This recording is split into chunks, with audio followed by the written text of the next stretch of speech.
Guess who got brands talking? Brandlive.co.za.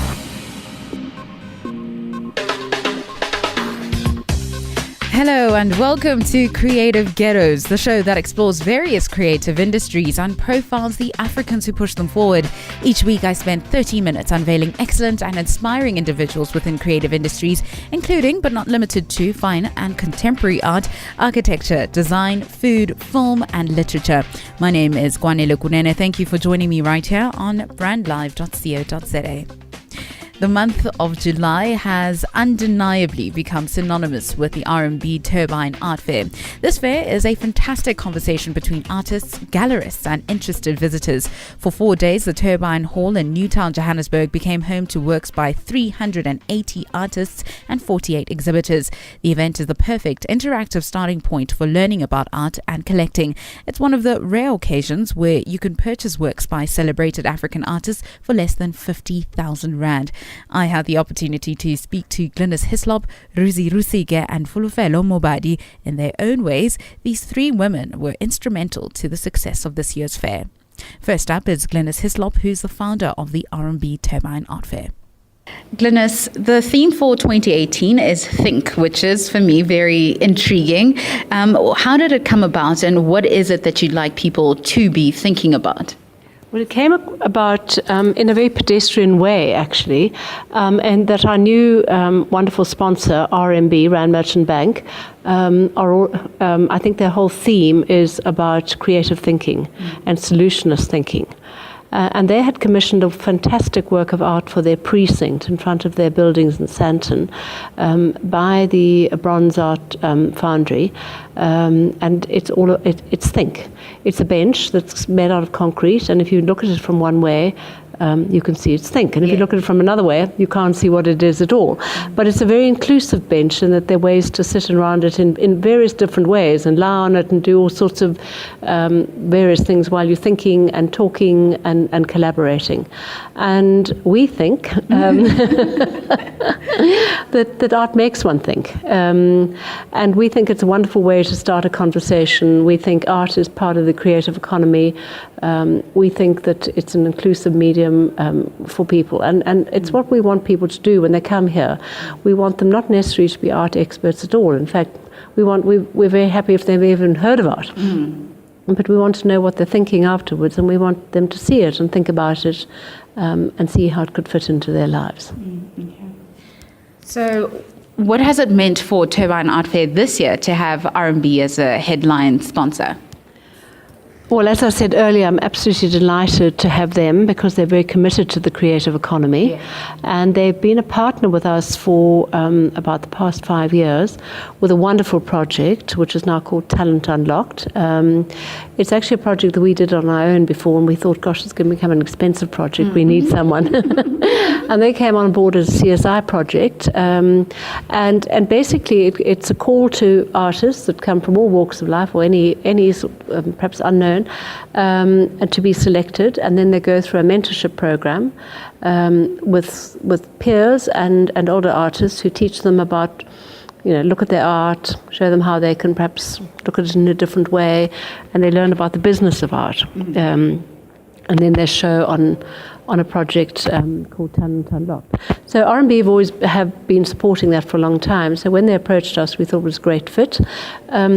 It's lovely to have a sponsor on board because it allows you to perhaps be more selective about what you do and to open up spaces for other uses. We've always felt that an art fair is not just about the selling of art. It's actually an event that should be about an art experience. We want people to come here and have that. And that's why we like to have more installations, more Instagrammable moments, more. And they're all around. They're all around. Trust me, we've been trying. So yeah, we're absolutely delighted to have them on board. Yes. So the one thing that you mentioned about Talent Unlocked is the emerging artists and the importance of emerging artists. For me, this is something that is completely dear to my heart, because I always feel as if emerging artists are neglected, especially from the general public. It's almost as if we want a ready-made story of an artist. Why do you think emerging artists are important to such fairs? Well, I'm amused by your comment about ready-made artists, and I suppose that's the world we live in, where everything works so fast and everything's got to hurry up.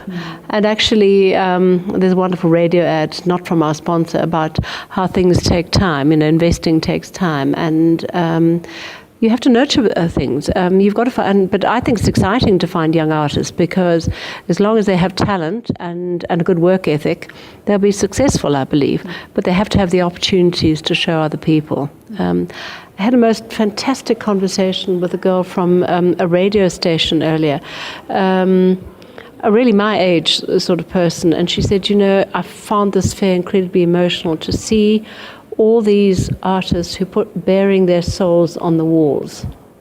Wow. And I thought, wow, that actually is quite an emotional thing, because it's actually a much more out there type of thing to be an artist than just to do something in a corporate thing. And if you're bearing your soul in various ways, whether it's through rolled up bottled caps or at all the fantastic mediums that people come up with now, you need some help behind you. And you need someone to, so that's why we're also all about trying to help young galleries as well, to boost young galleries, because someone needs to take those artists to fruition. I think one of the most exciting things is to see artists who've started with us and who've been absolutely unknowns that are now in established galleries and beginning to make their mark on the world. It really gives me a huge kick. Speaking about the start of the Turbine Art Fair, when you first conceptualized this, before the year you launched it, what were you thinking about African art, and what is it that you wanted to inject into the space that drove you towards beginning this amazing fair? Well, I think you're complimenting me, because actually, there's no real innovation in this world. We all copy each other. And a colleague of mine told me about, in fact, my son, he was working for me at the time. He fired me subsequently, but he said, Mum, have you seen, and knows, I'm very keen on art. We have 4 venues, so that's provided a fantastic place for me to buy more art, not like you have run out of walls. He said, have you seen this fair in London? It's called the Affordable Art Fair. And I happened to be going to the UK by chance a few weeks later, and it was on, and I went to go and have a look at it. And I thought, well, I think we've got better art here, actually. I think we can, we're more creative than, And so we just decided on a whim to start a fair that was about showing young artists, because I thought, well, here's a good way to buy art that's not too inaccessible and not too expensive. But did you think that it would be as impactful as it is? Because the one thing that I'm getting from a lot of the exhibitors and artists is that, it almost marks a milestone in their careers to have their work being displayed in this space. Look, I'd love to tell you that I sat up one night and thought, this is what, I'm going to change everyone's life. Yeah. Actually, we thought, let's do it, and just for once, and all the galleries sold. Okay. And then we realized, when you actually think about it, it's finding young artists is fine, but we actually have to grow the market for art in South Africa. And that's from the second year on what we set about trying to do. I had a wonderful compliment from someone, it was Greg Maloka. We were chatting on radio, and he said, it's a comfortable fair. And I thought, good, that's what we want it to be. We want people to feel comfortable, because if you're comfortable, you can interact with things and learn more about it. And we want people who've never really felt that they want to be art, and we don't want them to necessarily come and buy, because you can actually still have a fantastic relationship with art throughout your whole career or your whole life, just by going to see museums or shows, or you don't have to own it. Yeah. we're in a sharing economy these days. Which makes it more accessible. And it goes back to the think inclusivity thing. It makes art more accessible to people who almost feel as though it's an exclusive space. But for me, it has allowed me to explore the art world a lot more. This is my second fair, just by the way. Okay, I'm gonna go to the following question. The artworks on sale are all priced below 50,000 Rand. What's the reasoning behind this? We'd actually like to price them below that, but there's always a gallery that has a show, really standout work. Most of the work that is actually sold is between 5 and 10,000 Rand, and I think that's and even below that. Artist Proof, who are fantastic, they've got works from 1,000 Rand. One of my favorite galleries comes from Cape Town, who are extremely professional. They have brought in a whole lot of tiny works from their artists that sell at 3,000. And that's where it's accessible. There was a tiny picture on someone's stand yesterday. My daughter, who's just on her first job, is I think going to make her first art purchase at 1,500. So. That's how you want to enter the market. That's how you want to enter the market. Yeah. And actually, you hope that artist continues to work hard, because one day it will be worth a lot more. But even if it isn't, it should bring you joy. Okay. So TAF is 6 years in, with plenty more artists, galleries and talks. What are some of the most special must-see aspects of this year's fair for you? I suppose because we sponsor it and it's one of my babies, is the graduate show. I love the graduate show. It's a collation of the best work from the graduates of universities from the previous years.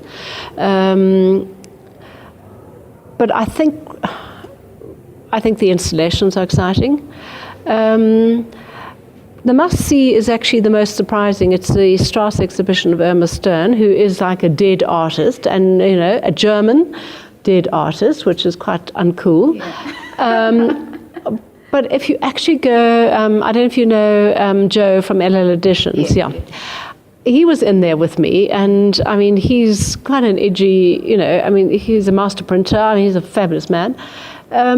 We were looking at it together, and he was showing me things to look at and saying, wow, I've never seen this work up front, and just look at...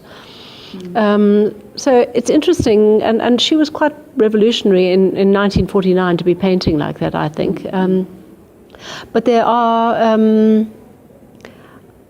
I think every gallery's brought something to the fair, and I think it's worth just looking at everything and taking it in. And the most fun too, though, is the augmented reality project outside. Just out here. Yes. I still don't quite understand art that's augmented reality, and I'm doing my best to get my head around it. So perhaps people younger than me would, but it's fascinating. So it's really worth going to have a look. And actually, the one thing I want to comment on before I move on to the final question is that it's very interesting to interact with you.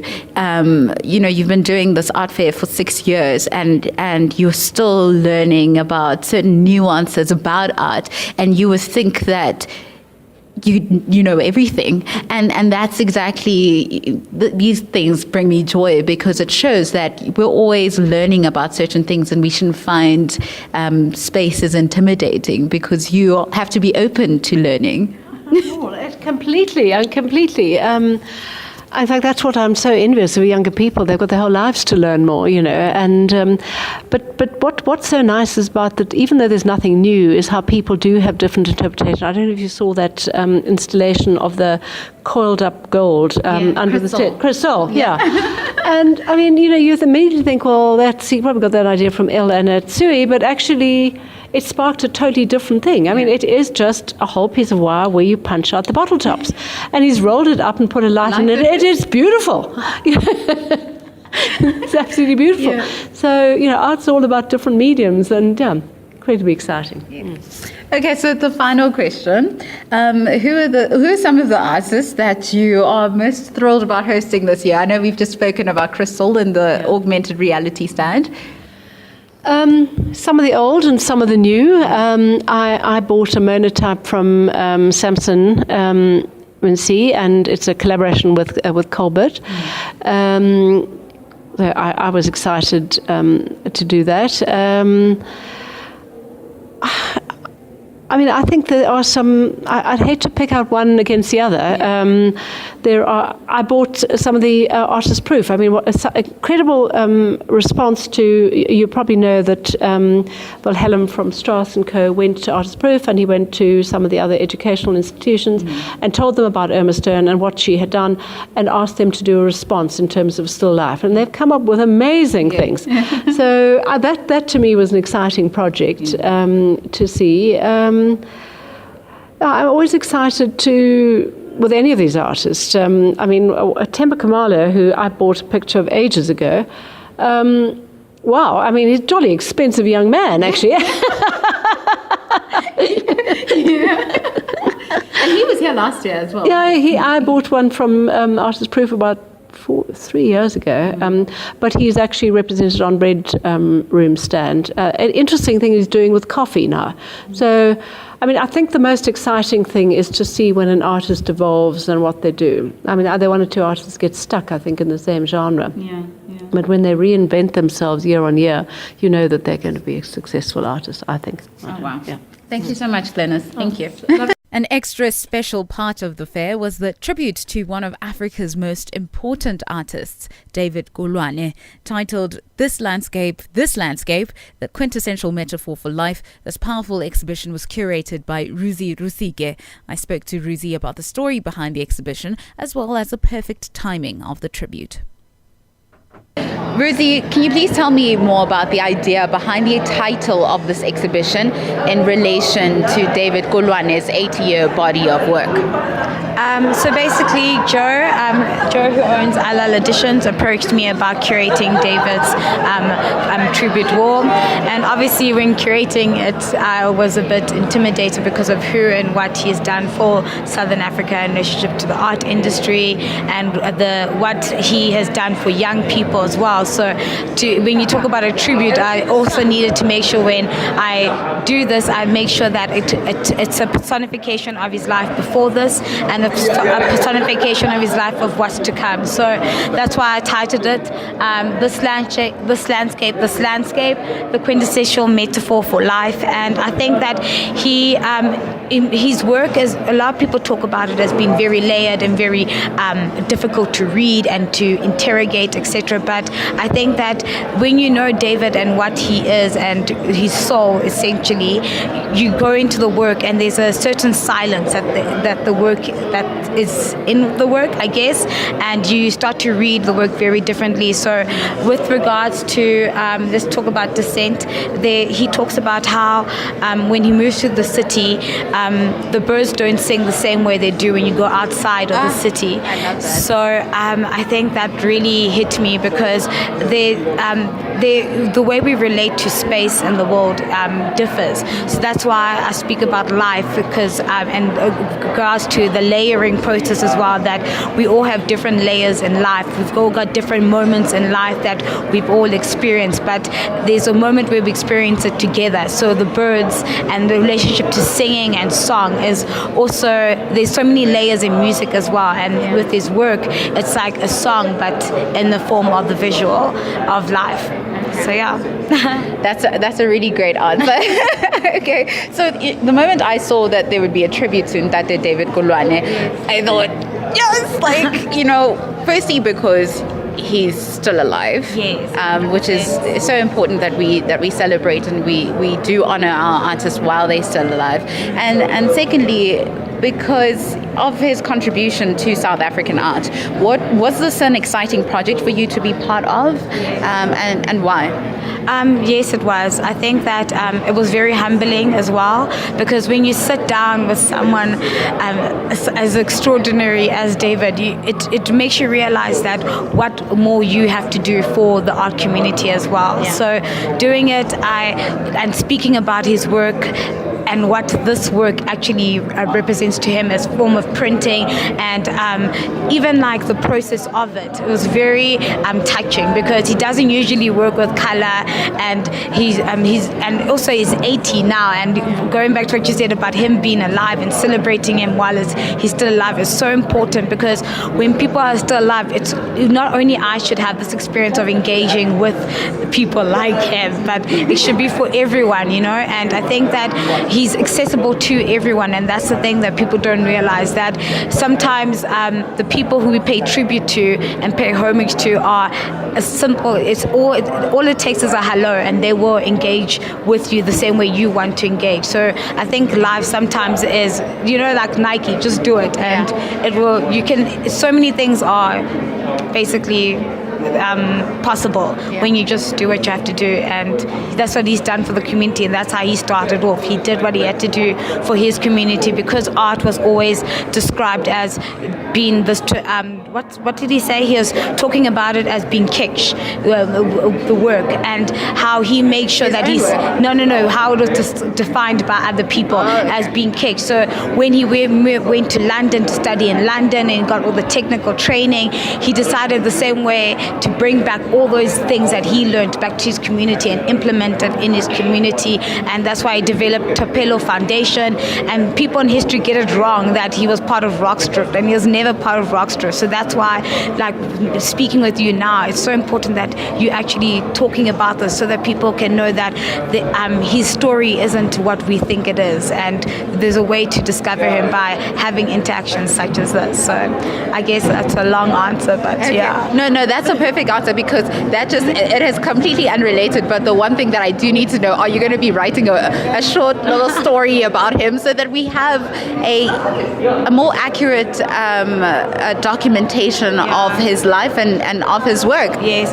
Well, I think that David is a writer himself, and he actually gave me his thesis, that he wrote in London, and I started reading about the making, like actually the concepts behind the making of art and what he did. And when I was reading, I was just like, oh my word, I do not know this man, I thought I knew it. But I think that what I will write about is my experience in engaging with him. I think that while he's still alive, I think it's important that one actually documents him in different ways and creative ways to document him. So this is one way, and I will talk about it via my narrative, but it will never be his narrative. So I think that it will always be an added layer to what he has already done. So it's my metaphor to what he's done.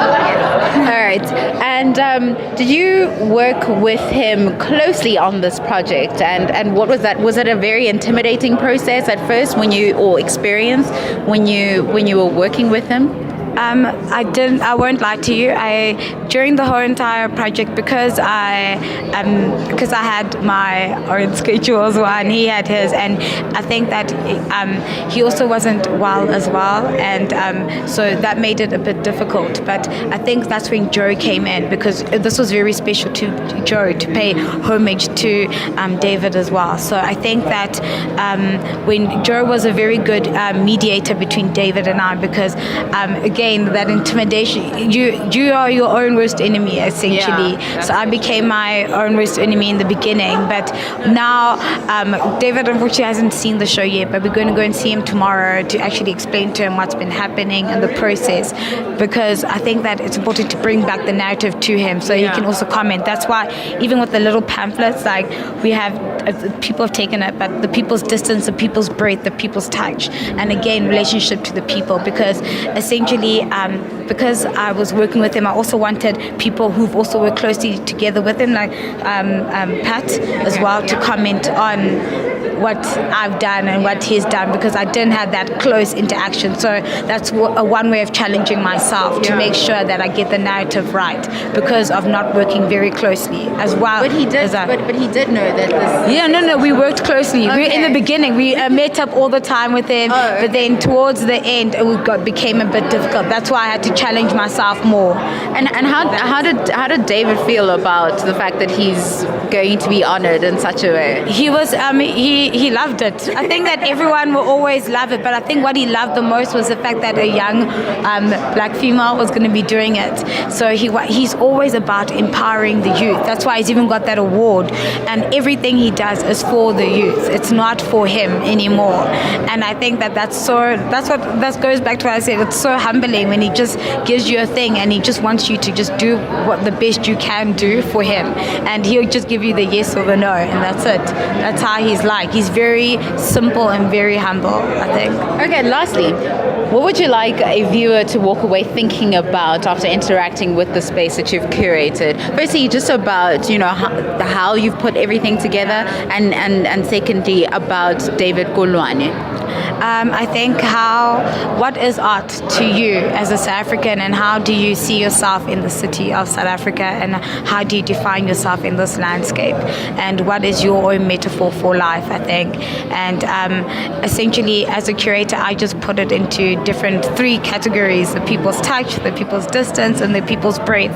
And I think that it's about how we breathe in a space, and the songs we hear, the art we see, the landscape we feel, etc. So I think that's what I want people to walk away with. I don't think people should walk away with what my narrative is. I think they should walk away with their own narrative and their own touch and their own distance and their own breath. So yeah. Okay. And just about David Koloane, how would you like them to feel or think even about him, like moving forward? Because also I don't take it for granted that for some people this is their first interaction with him and his work. So, and because it's a tribute, it must mean that the person you're tributing is pretty special. Yeah. So, how did you ever think of that? No, about how 100%. the viewer would walk away Yes. thinking or feeling about David? Yes, I think when I didn't want it to be like something that screamed at somebody by saying this is David. I wanted it to be a process where you actually have a chance to interact with him and to talk with him in relationship to his work. So, and that's how he spoke to me about his work. So the same interaction I had with him is the same interaction I wanted people to have. So that's why I think that in relationship to the work itself, I think that I wanted people to understand that there's different processes that he goes through, different narratives that he has, and it's not just one. And I think that even in relationship to the people who see his work for the first time, even younger people as well, like what is drawing to them, like people usually saw his work as paintings, and this is another version of his work, and that's why people need to understand that we don't just have one story. There's not just one single story about anyone. There's always multiple stories, and I think that that's what it is. It's about going further than what I've done. So that's why it's just one wall. Like there's a whole range of things. So what does a tribute wall actually mean to somebody? And like when you talk about tribute, why paying tribute to somebody? And when people think of tribute, people think as a person being dead, but what does it mean when the person's still alive? And for us as South Africans, and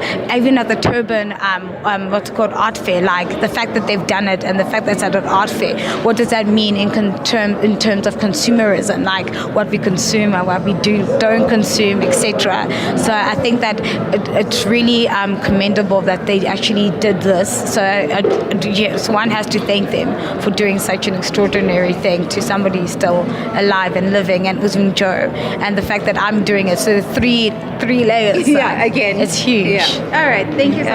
I think after that, it is really worthwhile to go and see David Koloane's work anywhere, whether it's on the net or at any gallery in the world. Okay, so there is no doubt that emerging artists are the fuel to the growth of the industry as a whole. Because of this, RMB sponsored a 6-month workshop program for a selected group of emerging artists from across the country, leading to a final exhibition at TAF 18. The RMB Talent Unlocked curator, Fulufhelo Mobadi, unpacks the workshop's intentions and how it is beneficial to the future of artists' careers. Fulufhelo, please speak to me about RMB Talent Unlocked. What is it and what are some of its aims? So RMB Talent Unlocked is an artist career development program that is run by Assemblage and Visual Arts Network and supported by BASA as well as RMB. So the idea is that we created a space for artists, emerging artists, to come and learn about the industry and learn practical skills. So they have mentors come in and show them how to become better artists and prepare them for the industry, because there are a lot of tough issues that artists are dealing with in terms of trying to break into, the spaces and get into galleries and promoting themselves. So that's what Talent Unlocked is really about, is to groom these artists and prepare them into coming out into the industry. How long do you spend time with the artists so that you know that they are ready to be unlocked by RMB and all the associated parties? So the workshops happened every 2 weeks for 6 months, and we'd meet with the artists and come and talk about like a certain section. So they'll have a facilitator for the first hour or 2 hours in the morning, where they'll learn practical things like the business of art, how to write proposals, and then we have mentors who come in, then they bring their work that they've started to produce, and the mentors help them develop that work in order for them to be able to exhibit towards Turbine Art Fair. And then my role was then, once the artists have come up with the work, I have to now select from whatever body of work they have to come and show here at Turbine. Okay.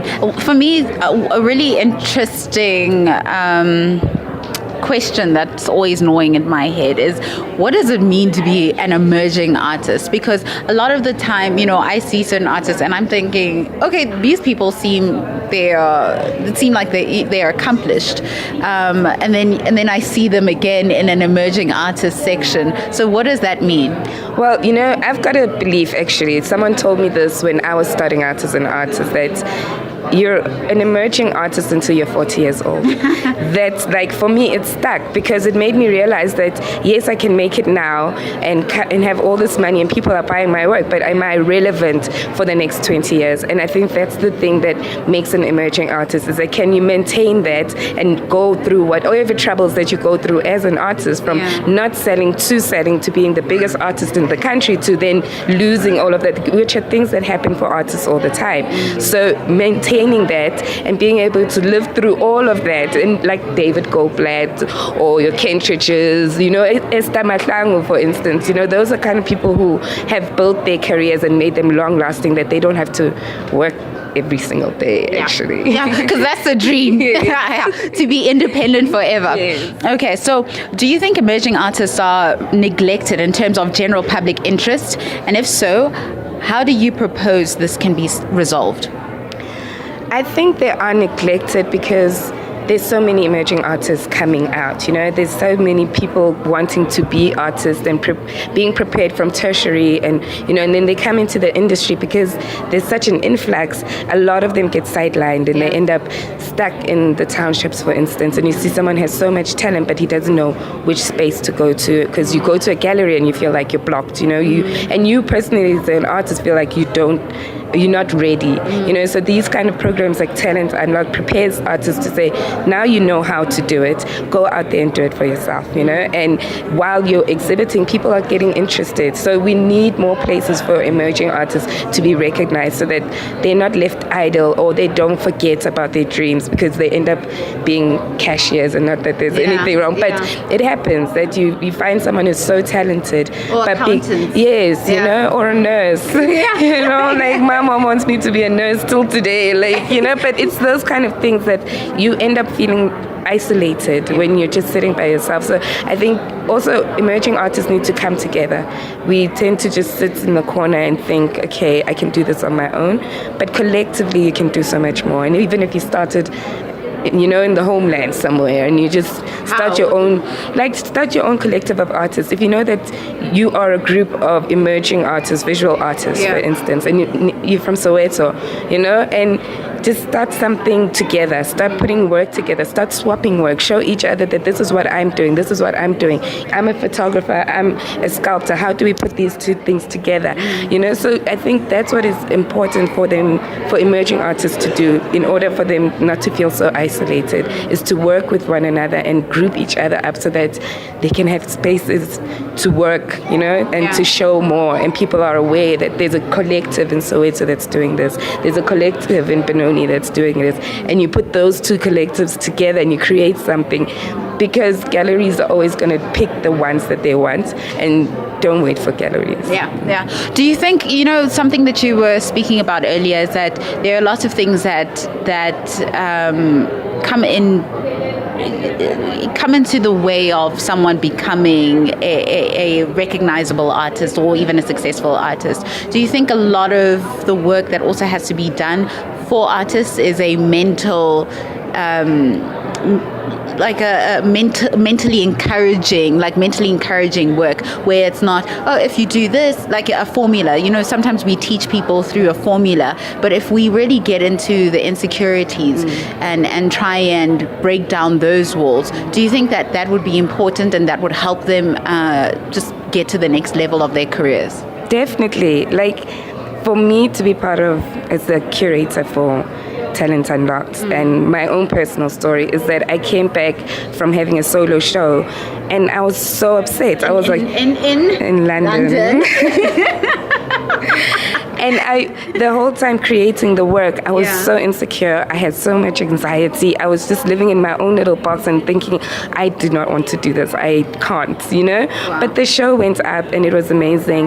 But I came out of that, I was like, no, this art thing, being an artist for me is not, because the insecurities, you know, and not trusting yourself and not being able to say, okay, I trust my work. And people will tell your work is beautiful, you're so talented, you've got this and you've got that, you know, you in London, but you're just sitting there thinking, this is not it. So I really think it's important that we have spaces that help mentally encourage artists, you know, to prepare them for what is going to happen, because you come into this and you're thinking it's going to be all nice and, you know, we're going to create art, but you start being insecure about your own work. You take your work so personally, and I don't know, maybe there should be like an AA for artists.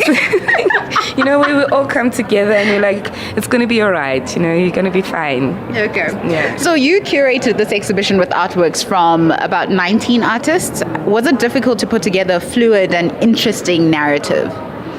It was. I think the thing with this exhibition is that artists were not really given a concept, or they were not told that you have to create work that is like this because the curation is going towards this, you know. So they were able to just produce work. My thing for them was that they needed to understand that Turbine Art Fair has a lot of people, new collectors, you know, people coming in wanting to know about art, people who are not really interested in the whole conceptual type of art, but want decorative work, you know. So when you get an artist who is very conceptual, who has to now bring all of that in and be like, but I want to make things that don't make sense, and I'm like, no, who's gonna buy it, you know? So I think those are the things I had to make sure that they understood in order to create this exhibition, you know, and put up all the work, and having it just work along those lines so that everybody gets a little bit of something, and you still pick up the personality of the artist and where their minds were when they created the work. All the artists who've been featured are pretty incredible. How will the experience of being part of the RMB Talent Unlocked program be beneficial to the future of their careers? This exposes them to the market.